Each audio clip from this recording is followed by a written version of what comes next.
Graphics. The visual message they convey are quickly becoming the primary style of communication around the world. When the Amiga was first introduced in 1985, it was the amazing palette of colors and screen resolution, combined with the low price tag, that made the computer so desirable. Over the past 5 years, the Amiga has continued to develop, with expansion into other areas besides graphics. Yet it is the graphics capability that sets the Amiga aside as a unique and powerful computing tool. Today, the Amiga is actively used by thousands of people involved in graphics or commercial art. Amiga graphics are used in motion pictures, television, for advertising, in personal desktop videos, music videos, and in education. This video will explain the basics of graphics design, provide some valuable input on how to select colors, fonts, and software. We will assume that you're already familiar with the operation of your Amiga, its user manuals, the workbench, CLI, and peripheral hardware. If you aren't, we suggest you take a look at Getting Started with Your Amiga, a videotape available from IDG Amiga World. For many people, graphics have been a part of their lives longer than computers. Elliot Harmon is a graphics designer who specializes in logos and brochures. Today, much of what he does involves using the computer, including both graphics and typography.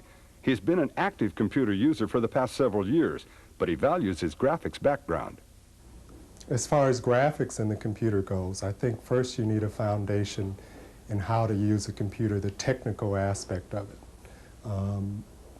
Then from there, you really need a foundation, a graphics foundation, in order to work with the computer and accomplish good things as far as graphics is concerned. And from there, after you learn the basics, then you can go ahead and be as creative as you possibly can be.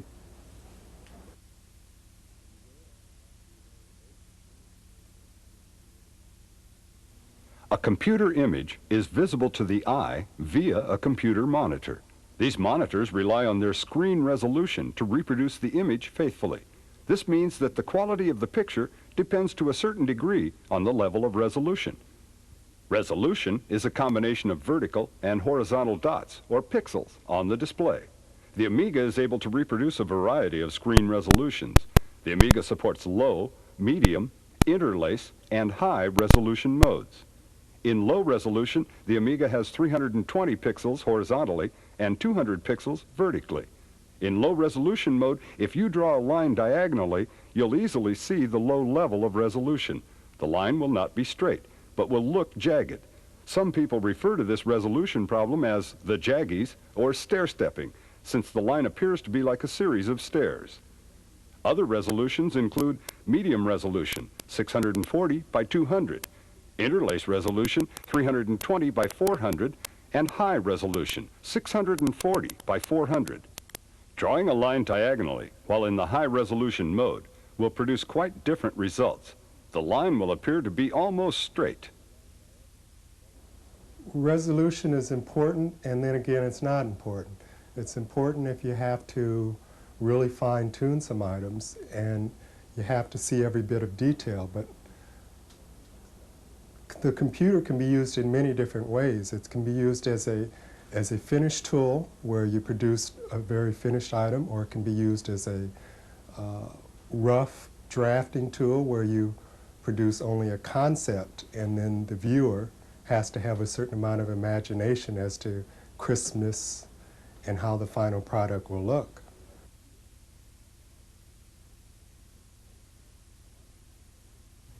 Overscan allows you to display information using the entire screen of the display. Most computer displays use a non-overscan display that uses the central portion of the screen. The outer edges are left blank. In the past, many monitors had some degree of curvature to the front of the display. As you get to the outside edges, the images tended to distort due to the curvature of the screen. Actually, most monitors made these days have very accurate screens with little distortion, but non-overscan is still widely used. Overscan is important when creating animations or graphic images for use on videotape. A video monitor will use the entire display area, so a computer image overlaid without overscan may not look right. As you might guess, overscan adds still more resolution to an image and also takes up more memory in your Amiga. However, the results are usually worth it. There are several different levels of overscan available, depending on which computer software program you're using. The standard high-resolution overscan mode provides 768 by 480 pixels on screen.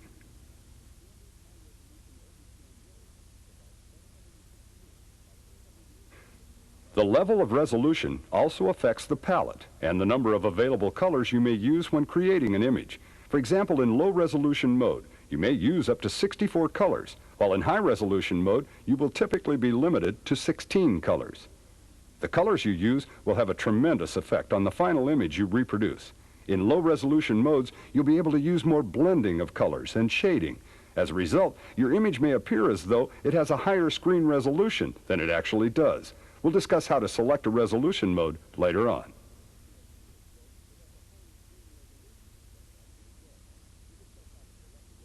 The Amiga also supports another mode called interlace. This mode is useful when working with video projects. The Amiga has found excellent success in video arenas as a result of its ability to easily support the same output as television. Interlace, simply put, is the ability to display a series of information on the screen in two segments. Half of the information, broken out into every other horizontal line, is displayed every 30th of a second, while the other half is displayed every other 30th of a second. It's easy to see the effect of interlace on your Amiga, while in one of the higher resolution modes display highly contrasting colors, and you'll see the interlace flicker.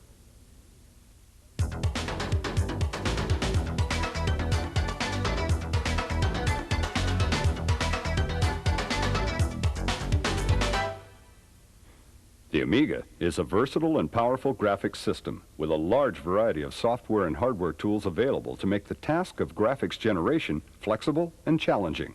Choosing the correct tools is just as important as selecting the right computer. Prior to making a judgment about which product may be the best for your use, let's take a moment and decide what type of graphics you'll be working with. Computer art is often completely different than other types of art mediums. The computer allows you to combine mediums, such as a brush, spray can, or a pencil. As a result, the options available to the computer artist are exceptional. Howard Idelson is a graphic designer based in Santa Monica, California. During the past several years, he has developed a highly successful style, based in large part on using computers to create and manipulate his images. I think that somebody just seeing an Amiga for the first time who was interested in getting into art might see a lot of opportunities. I think someone who's been in art might see it as a different thing, maybe as a more extensive tool. In someone who wanted to become an artist, I think it might blow their mind.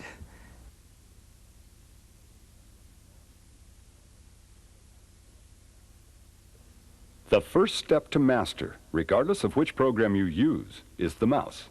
In its simplest form, the mouse is a point-and-click device for selecting various options, while the keyboard is used to input most of the data into the computer. For graphics use, this system will usually work in reverse. The keyboard and function keys will be used to select tools and options, while the mouse will be the primary form of data input into the Amiga. The Amiga mouse is one of the best-built mechanical mouses around. Even so, it's a good idea to get a mouse pad for supporting the mouse. There are two reasons for this. First of all, the pad will help keep the mouse clean and free of dirt and lint. Secondly, the mouse pad is similar in shape to a monitor, so it serves as a good working guide, even though you will use an area larger than the mouse pad. I think using a mouse is something that comes really very fast to most people. You might equate it with the little paddle ball that you have to hit on the board back and forth. You hit it a few times and it bounces all over the place, but you do it a while and you get the practice, you get the hang of it. It's just like anything else. Practice moving the mouse while looking at the screen. Try 4 types of operations, including vertical movements, horizontal movements, circles, and handwriting. And when you try to write your name on the screen, you'll see firsthand how different the mouse is from a pen or a pencil. Once you get the hang of it, though, you'll be able to combine a variety of artist tools into one medium. As an artist, you're always doing hand-eye coordination type stuff, so picking up a mouse is a pretty natural thing. I mean, just you're watching what you're doing on the screen with your hand. It just carries over pretty naturally.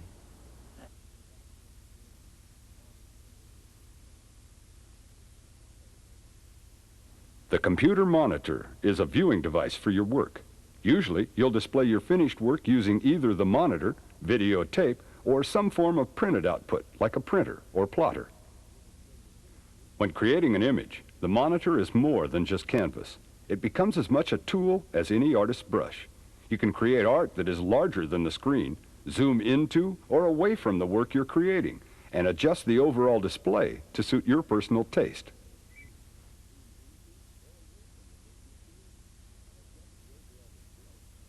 It's easy to start creating your own graphics using a basic Amiga 500 computer, a color monitor, and a single disk drive.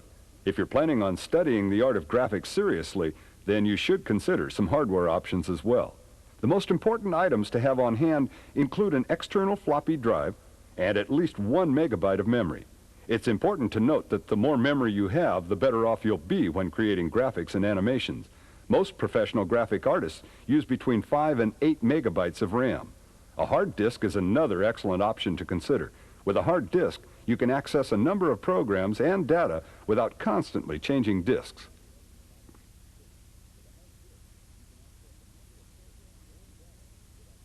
Deluxe Paint 3 has long been considered the industry standard for Amiga artists. Electronic arts designer Dan Silva has devoted years of his life creating a tool that allows you to paint, create, and animate in a single software package. Several years ago, this type of power would have had a price tag of thousands of dollars attached to it, but Deluxe Paint 3 is available well below $200. The latest version of Deluxe Paint is called D-Paint 3. This version includes the ability to paint in the overscan mode, tinting, and inclusion of half-bright to an image. Half-bright adds half intensity to each color, giving you a usable palette of 64 colors. There are a number of other improvements, including some sophisticated animation tools. D-Paint 3 allows you to create a series of images or frames and then play them back in a loop. There are a series of tools that allow you to edit, insert, or delete frames, and you have extensive control over the movement of images, or as D-Paint calls them, brushes. We'll take a closer look at D-Paint a bit later. As this program is graphics-oriented, we'll discuss the powerful animation features in another video. DigiPaint 3 from NewTek is designed to work with the Amiga's Hold and Modify, or HAM, color mode. This allows you to work with all 4,096 colors at the same time. As you can see, the results are tremendous. DigiPaint also includes a highly sophisticated system for mixing different color pixels to create transitions of color. This system is called dithering, and DigiPaint's system is one of the more popular for creating colorful backgrounds and images. A ham paint program becomes most valuable when working with digitized images like these. We'll talk a bit more about digitizing later. Another interesting feature that sets DigiPaint apart from other systems is its dashboard tools palette. A lot of thought and care was put into this artist's system, so creating an image is simple and direct. DigiPaint also includes a separate support program called Transfer 24. This program allows detailed control over the brightness, color saturation, hue, and resolution of any image. The program will also save your work in any graphics mode, allowing compatibility with all popular Amiga graphics software.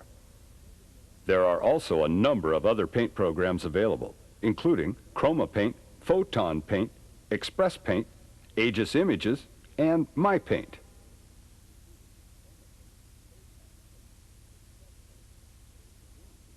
As we've mentioned, the Hold and Modify, or HAM mode of the Amiga, allows for concurrent display of all 4,096 colors. Although at first, HAM sounds like the way to go, you should note that HAM paint programs have certain limitations. These include the inability to always transfer the images they produce into other programs without losing the HAM palette. Usually, a ham image saved into a 32-color low-resolution picture will not look as realistic as you'd like. Another factor to consider is the ham mode creates images that take up lots of memory and disk space. If you're creating an original piece of work, you probably won't require the use of a ham paint program. However, if you are working with any type of digitized image or touching up a background for a high-quality animation piece, then using a ham program will prove to be quite useful. Keep in mind that selecting a paint program is similar to selecting the tools found in an artist workshop. Most paint programs include a wide variety of artist tools. The difference between a standard paint program and a ham program might more accurately be compared to the different art mediums available, such as airbrush versus watercolor. Most accomplished artists will have the capability of creating both styles of work.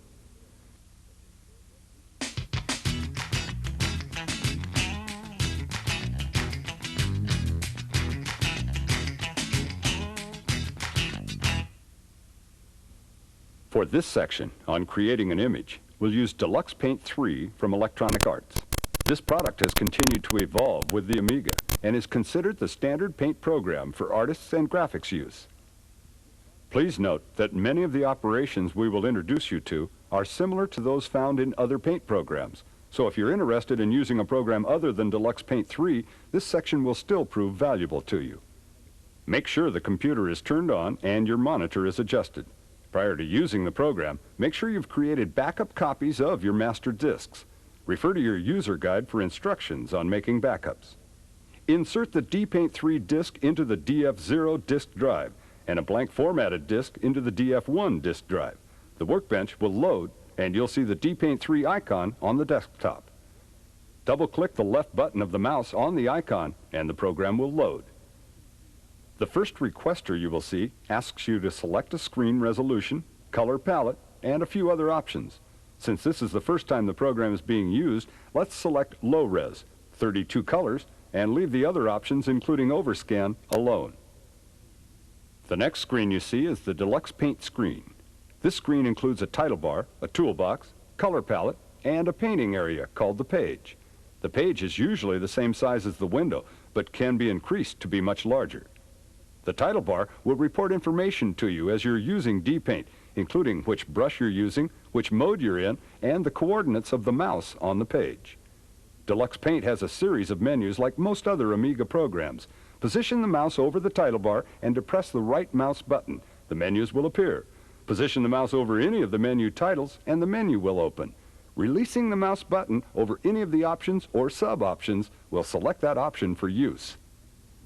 The toolbox includes a number of useful tools for creating artwork.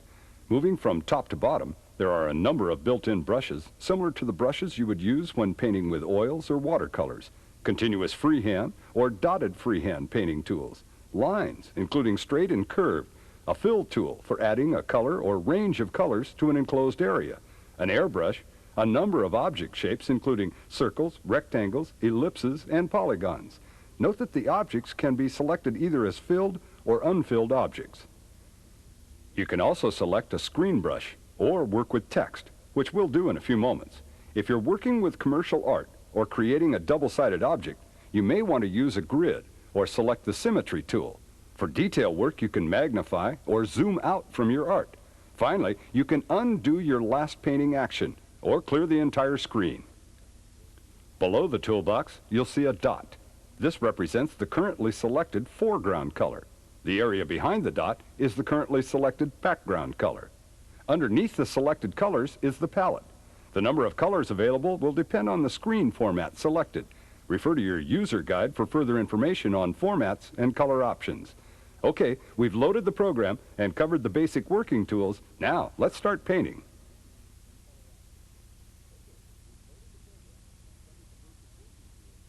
Let's create a pop art image using some bold colors and shapes. Begin by positioning the mouse cursor over the red in the palette and clicking the left mouse button once. Notice the dot above the palette turned red. Now let's select a brush. Position the cursor over the largest round brush and click the left button once.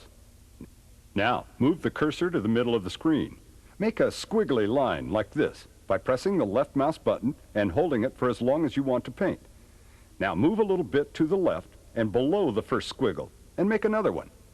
Now let's change the brush and the color. Let's select the medium square brush and the color yellow. Now repeat the squiggly line routine inside the already created red squiggles.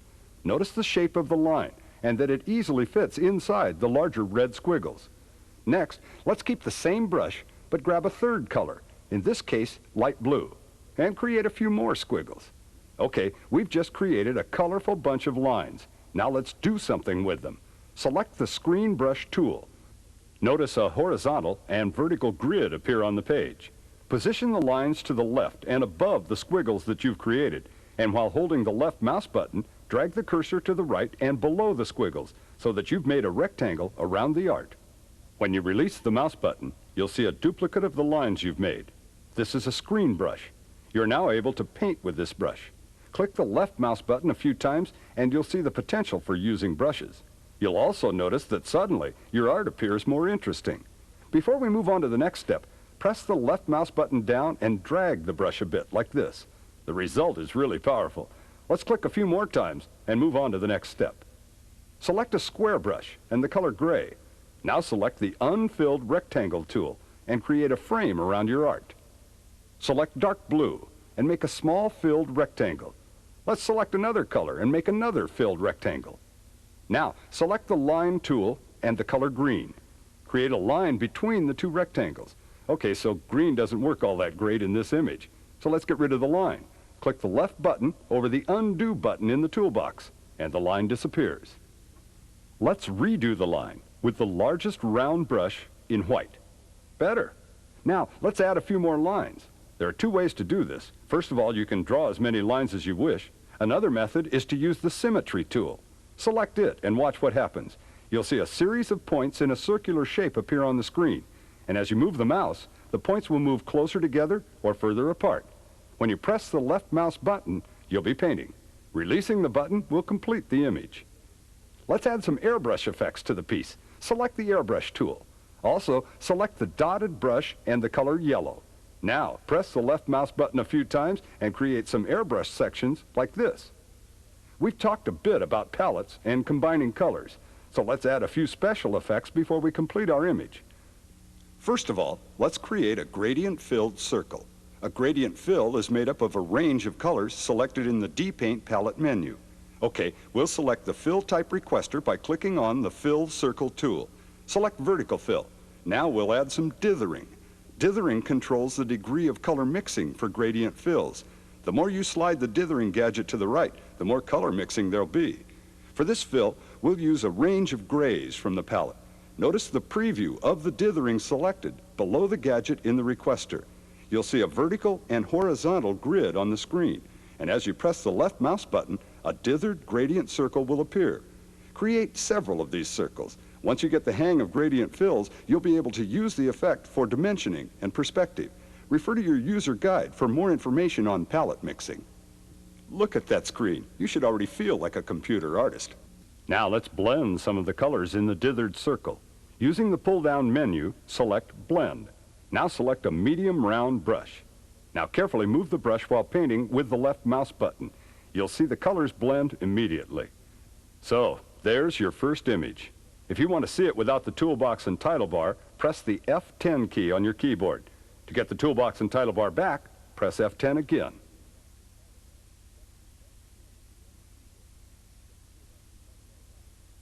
Move the cursor up to the title bar. Select the picture menu and the Save option. A requester will appear. The requester will ask you to specify a disk drive to save your image to.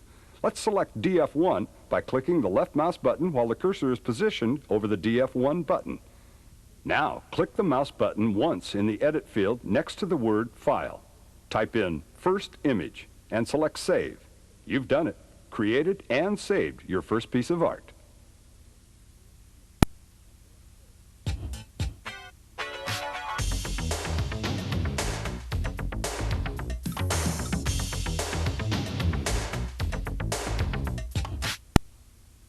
Fonts, or more commonly, typeface, refers to the characters used in creating titles and copy in graphic art.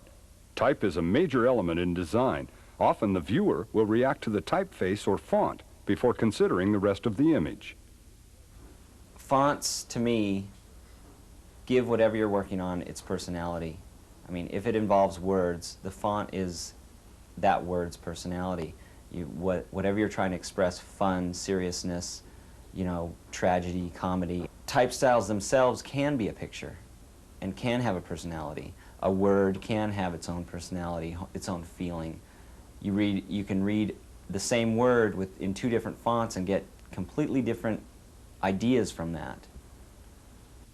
Certain typefaces have over the years come to be established for their combination of consistency and adaptability. Some of these fonts include the Helvetica family for modern styles and the Roman family for more traditional pieces.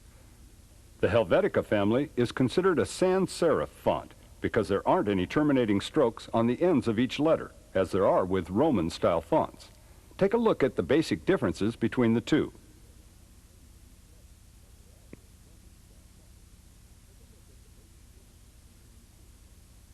When considering a font for a project, it's a good idea to get an overall feel for the importance of the image to be created. Are you creating an ad, a logo, or a newsletter? Well, when you select a typeface, you can't get the character of a typeface from one letter, or 2 letters, or 3 letters. Generally, it takes several words. And within those several words, there has to be generally a certain combination of letters. Each typeface has its own characteristics, and some letters portray that typeface's characteristics more so than do other letters or other letter combinations. So the more you have, the better. If you have several paragraphs, you can see the color on the page. If you have several words, you can see the color and the character of that letter face, but you can't do it very well with only a few letters. It is possible to mix a number of fonts, but be careful. Too many fonts will clutter your work and make the project confusing and unattractive. It is possible to create a wild look as a special effect with a number of fonts, but usually you'll want to limit your use of fonts to 2 or 3 carefully selected font families. You can mix serif and sans serif fonts. Usually, an artist will select a serif font to complement a sans serif font. Take a look at this example of a sans serif and a serif font complementing each other in this image. Deluxe Paint 3 has an excellent font requester that allows you to see the name and size availability for each font on the selected disk. You can also display each font prior to using it. This is very important when selecting fonts. There are also a wide variety of fonts available for use with the Amiga. Many of these fonts are available from Cara Fonts. The different styles and faces are well designed and are usable in a wide variety of applications. Check with your Amiga dealer for information on the latest font releases.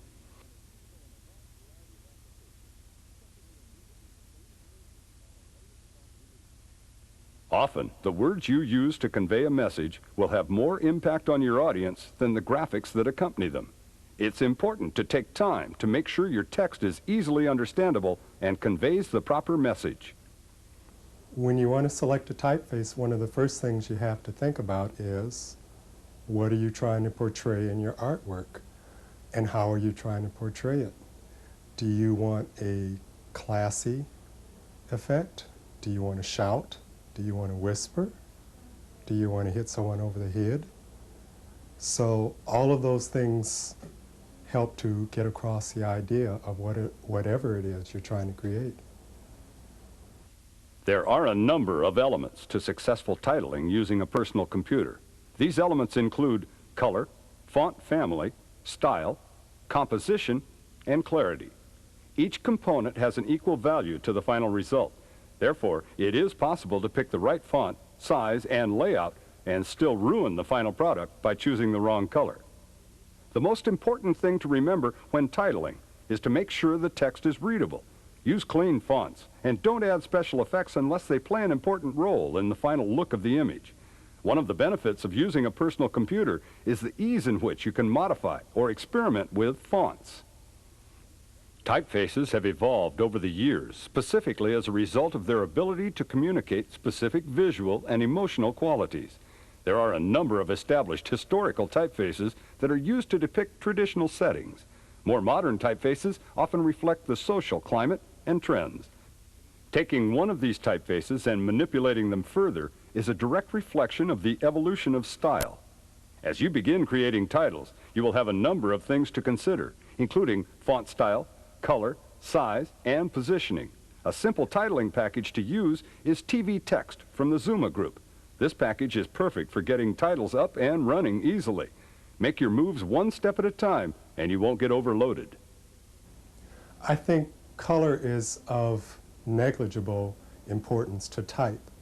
It is to overall design, and type will be part of that overall design, but black and white is really what type is about. Color is what design is about. Type is a part of design.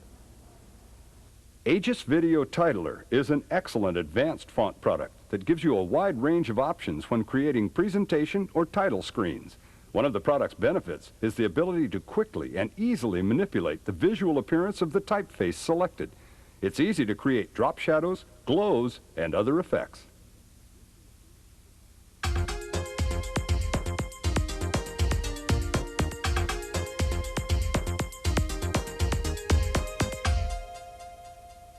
Clip art is a series of images that reflects a specific style, including backgrounds, cityscapes, vehicles, animals, and so on. Each image is usually treated as a deluxe paint brush, and so may be imported into almost any program. Clip art has changed. The connotation of clip art over the years has changed. There really are quite a few sophisticated computer programs that contain numerous types of clip art that can be very important. And you can also take parts, bits and pieces of the clip art, and you can make something entirely new. Clip art is just another one of the pieces of the puzzle it takes to assemble a good piece of art, complete the package. If you are going to be creating a lot of graphic images, it might be a good idea to create your own clip art. The process is simple. As you create a new graphic, note any new characters or images that you might want to keep. Keep a few clip art discs handy just for this occasion. And when you want to save an image, clip it from the screen by making it a screen brush. Then save it as a brush onto one of your clip art discs. Later, when you're not working on an image, you can organize the various clip brushes into groups.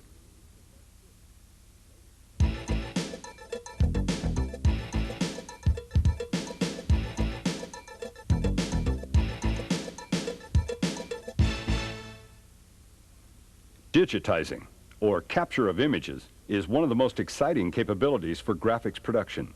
Basically, digitizing involves capturing an image in real life and inputting an accurate representation of it into the computer. There are two basic styles of digitizing in use with the Amiga. These include photographing an image and capturing a video picture. Both are useful and can provide you with tremendous graphics power. A digitizer, such as the DigiView from NewTek, is excellent for taking a picture and creating a computer version of it. DigiView will allow you to capture images using all 4096 colors of the Amiga in its highest resolution mode. And as you can see, the results are excellent. If you're using a digitizer, there are a few things to be aware of. First of all, placing the lights too close to the image will create a glare and eliminate detail on the picture you want to capture.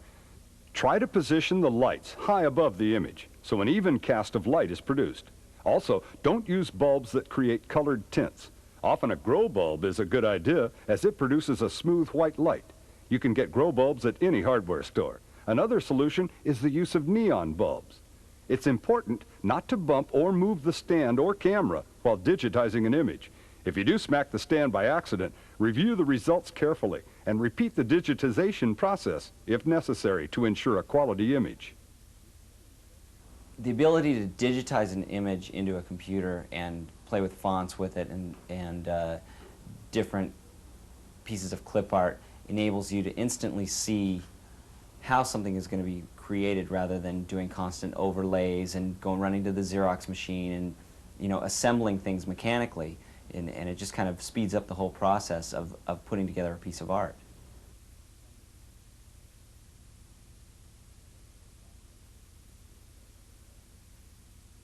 Another method of creating a computer version of a real-life image is through video digitizing. Instead of photographing a still object or photograph, a video digitizer is capturing a frame of videotape and inputting the information into the computer. So if you want to work with an image that you can't get to personally, you may be able to acquire a videotape and capture the image that way. Progressive Peripherals makes an excellent digitizer for capturing existing videotape. Regardless of which style of digitizing you use, you'll find that a ham paint program will prove invaluable when tinting or touching up a digitized image prior to use. We'll talk a bit more about using digitized images a bit later.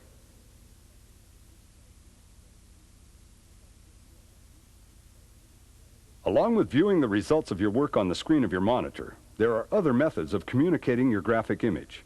The most common output devices include printers, plotters, and videotape. Printers are used for output of text and graphics. There are dot matrix printers, inkjet printers, and laser printers. Today it's possible to get excellent text output from a dot matrix printer. You can also get interesting results from printing graphics. If you want to generate high quality output, then you'll probably require the use of a laser printer. There are a wide range of laser printers available these days, with the quality improving rapidly as each new model is released. Because the Amiga is capable of creating such magnificent images, many people use videotape as a means of communicating their work. As we discussed earlier, the Amiga is capable of interlaced display and output, so it is a perfect vehicle for creating video art and animation.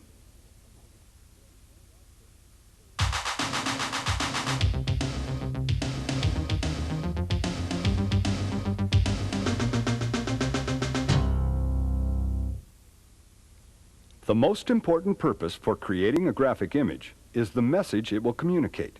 In order for the message to be effective, it must combine the right combination of graphic elements in a well thought out format. These elements include text, color, and imagery. When combined together, these elements work together. This combination is often referred to as style. Well, I think everybody has their own opinion of style. My opinion of style is something totally different than the next guy's opinion of style.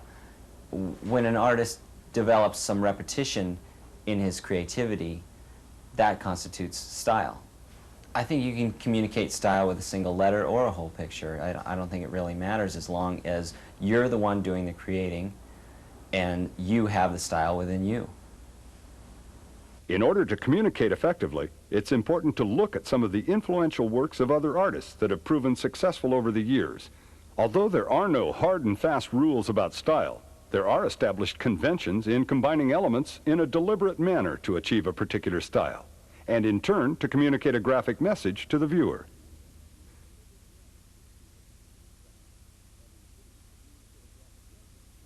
The first thing to consider when creating a project is the shape, size, and format of the image to be.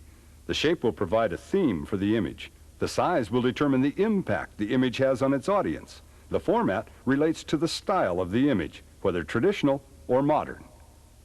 To come up with an idea usually involves sketching or doodling on paper.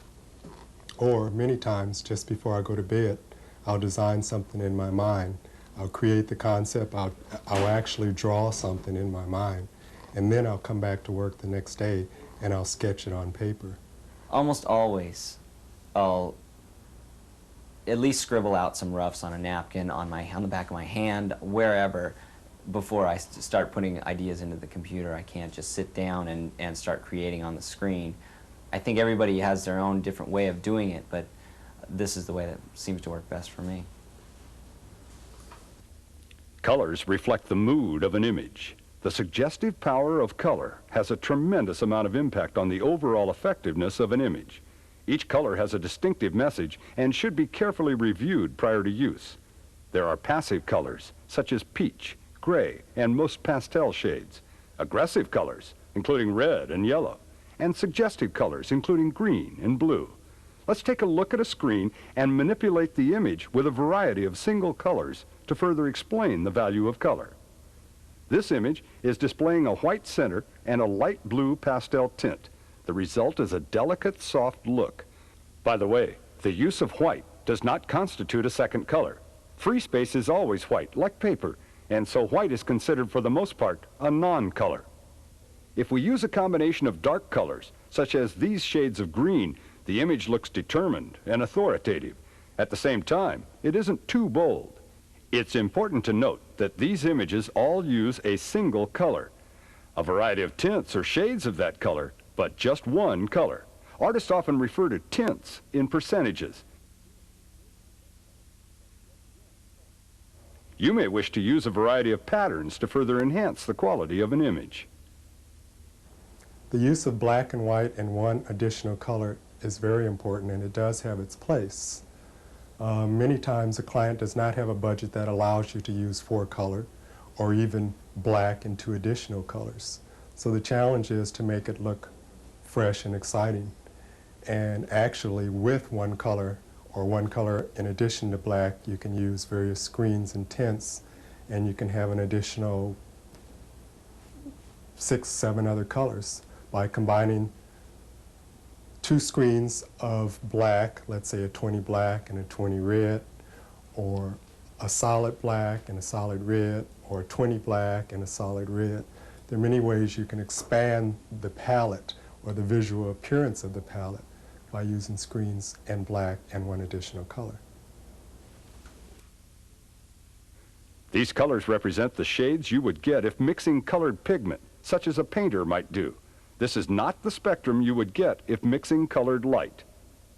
Let's spend a moment discussing colored light. Light contains all of the colors in the rainbow spectrum. These colors can be broken down into 3 primary colors: red, green, and blue. You may have heard these colors referred to as primary colors, or RGB colors, as in your RGB monitor. If you project these 3 colors on top of each other, you'll get a pure white, or what artists often call white light. If you remove one of the colors, a new color will be created. For example, red and blue with green removed creates magenta. Green and blue with red removed creates cyan. Red, green, and blue are called additive primaries because they combine to produce white light. Yellow, magenta, and cyan are produced by eliminating one of the additive primaries. As a result, they're called subtractive primaries. When 2 subtractive primaries are combined, they create an additive primary. When all 3 subtractive primaries are combined, they create black.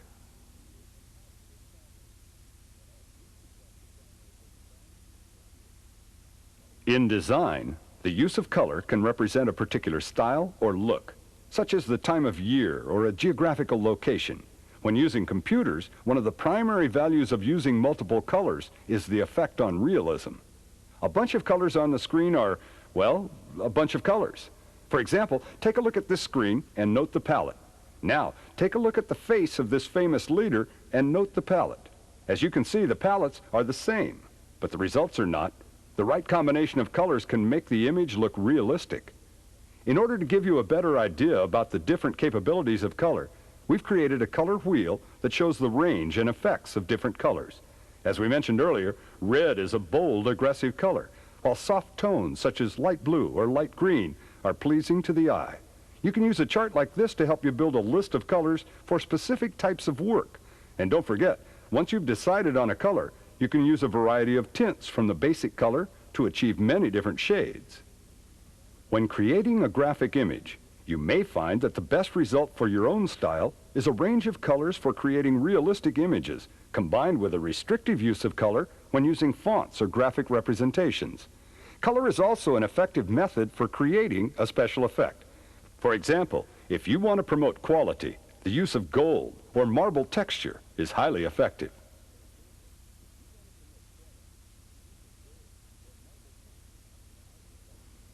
Another method to consider is the use of no color, but rather a range of black, gray, and white.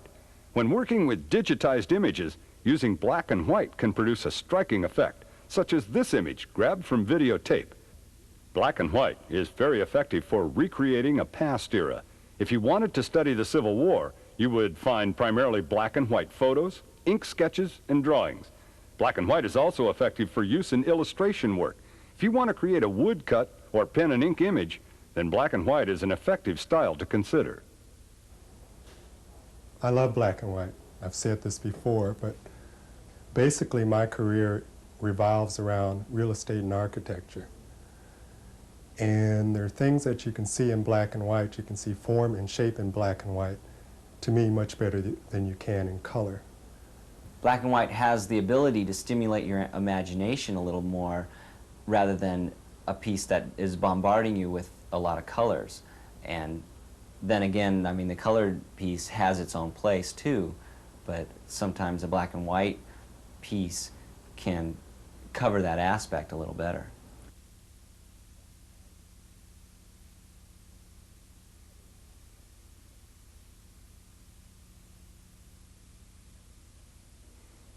As we've mentioned a number of times, a combination of elements produces a finished style for any piece of graphic art.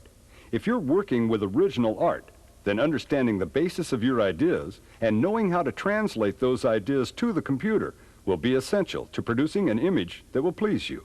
Don't forget to study the works of successful artists to see how their works have turned out. And feel free to experiment. Don't let your ideas get intimidated by the wrong color or effect being used. The same is true for other forms of graphic art as well. If you're creating a piece of commercial art, knowing your audience will be critical to finding the right elements and style for your work. Look at what the professionals are doing. Look at what the good designers are doing and the successful designers, not just the corporate designers, the guys who are doing the really fun stuff too, because they're the ones who are setting the trends, and you can learn from them and develop a style of your own, but look around you and keep an eye on what the good guys are doing and try and follow along those lines.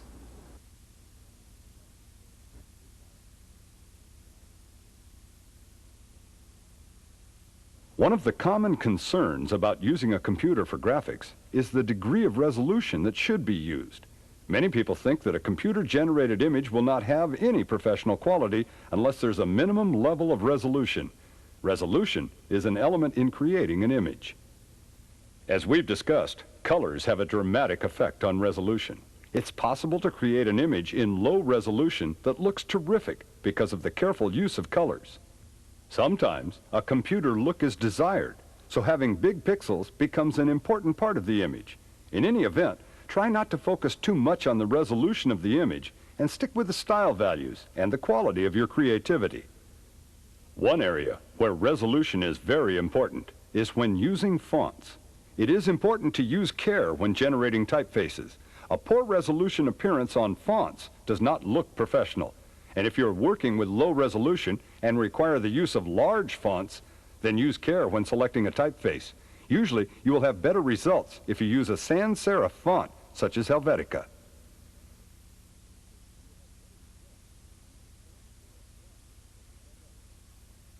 Another important topic to consider when deciding on a style for your work is the makeup of the finished image. If you're using a paint program or a digitized image, you will be using software that generates images made up of individual points or pixels. This type of art is referred to as bitmapped art. Once you've added it to the image, it becomes a permanent part of the overall image. If you're working with detailed graphics or creating an architectural piece, then you'll want to use software that creates individual objects every time you create something. This is called a structured object image. Computer-aided design, or CAD software, allows you to create a series of objects that are individually modifiable. Additionally, you're able to work with a number of different layers, increasing the flexibility of your image. For example, you could create a floor plan, an electrical plan, a ceiling plan, and show them separately, or together.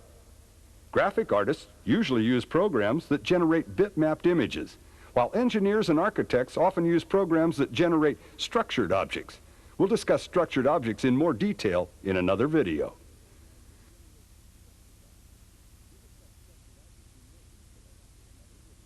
Until the past few years, 3D graphics have not been available to users of personal computers.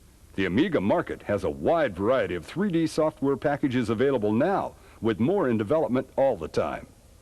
The third dimension is an important element to consider. Adding a third dimension is like adding motion to your image.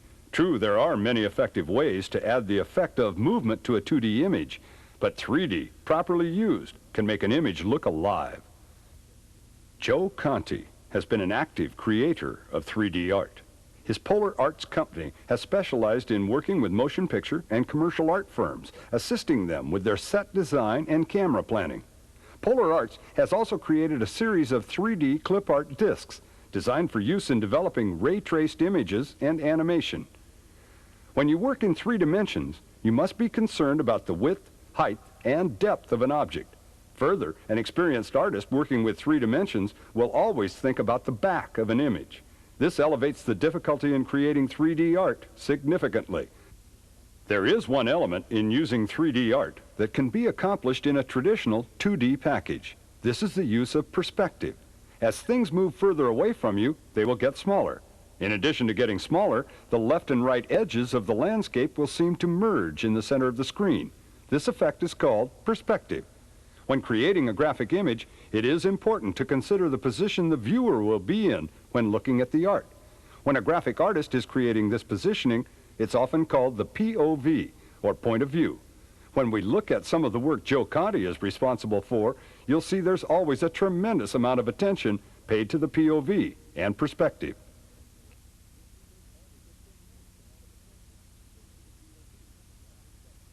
The world of graphics is an exciting one, with many diverse and unique styles. The Amiga is continually proving its ability as an excellent graphics tool for both personal and professional use. As the Amiga continues to evolve, the tools for producing sophisticated graphics will also increase in their power and flexibility. You should now have a good understanding of color and graphic style as it relates to the Amiga. Combined with your ability to digitize images, collect and create clip art, and generate original concepts, you're on your way to becoming an accomplished graphic artist. Future volumes on Amiga Graphics will continue to explain the ethics of style, while also providing detailed instruction on creating specific types of computer art, including 3D, commercial art, and animation.